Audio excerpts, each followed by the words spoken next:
অনিমেষ, সরজিৎ আর আমি একদিন মাঠে বসে বসে গল্প করছি। এই গল্প প্রসঙ্গে হঠাৎ আলোচনায় উঠলো যে রাস্তায় যেতে যেতে যদি এক বান্ডিল 500 টাকার নোট পাওয়া যায়, কে কি করবে। তো টাকার কথা শুনে সবার ভিতরে একটা বেশ টাকা টাকা ফিলিংস চলে আসলো, যে গরম গরম ব্যাপার। তো প্রথম বন্ধুকে জিজ্ঞাসা করলাম যে ভাই তুই টাকা পেলে কি করবি। তো বললো যে আমি যদি টাকা পাই তাহলে আমি বন্ধুদের নিয়ে ভালো করে পার্টি দেবো। তো এই কথা শুনে তো আমার ভিতরে তখন লাড্ডু ফুটে উঠলো যে পার্টি মানে খাওয়া দাওয়ার ব্যাপার আছে রেস্টুরেন্টে। আমি জিজ্ঞাসা করলাম ভাই পার্টিতে কে কে থাকবে। সে কথা শুনে সে বিভিন্ন বন্ধুদের নাম টাম বললো, কিন্তু দুঃখের বিষয় আমার নামটা বললো না। বলেন কি? শুনে খুব খারাপ লাগলো যে একসাথে ঘুরি কিন্তু আমার নামটা অমিট করে দিল। ঠিক আছে, তারপরে দ্বিতীয় বন্ধুর কাছে যাওয়া হলো, সরজিতের কাছে। সে তখন বলছে যে আমি যদি টাকা পাই তাহলে আমি মোবাইল কিনবো, ল্যাপটপ কিনবো, মার্কেটিং করবো, হ্যান ত্যান এইসব বলছে।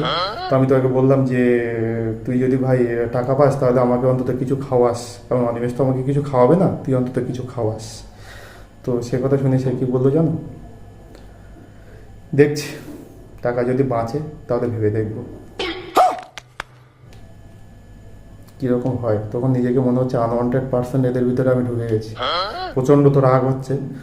তো ওরাও আমাকে জিজ্ঞাসা করলো যে ভাই তুই যদি টাকা পাস তুই কী করবি। আমি বললাম রাগে তখন তো আমার তো আর মোটামুটি ব্রেন কাজ করছে না।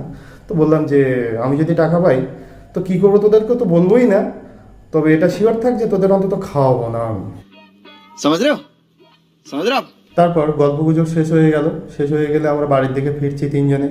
ফিরতে ফিরতে আমি মনে মনে গান গাইতে লাগলাম যে মা দেখা দে, নয় টাকা দে, 10টা টাকা অন্তত দে, এদেরকে আজকে মজা দেখিয়েই ছাড়বো, আমাকে আনওয়ান্টেড পার্সন ভাবা। अच्छा।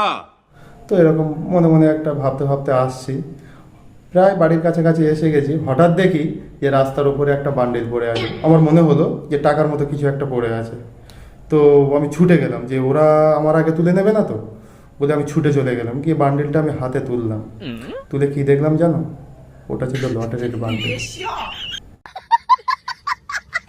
দেখতে দেখতে দু চোখ জলে ভরে গেল।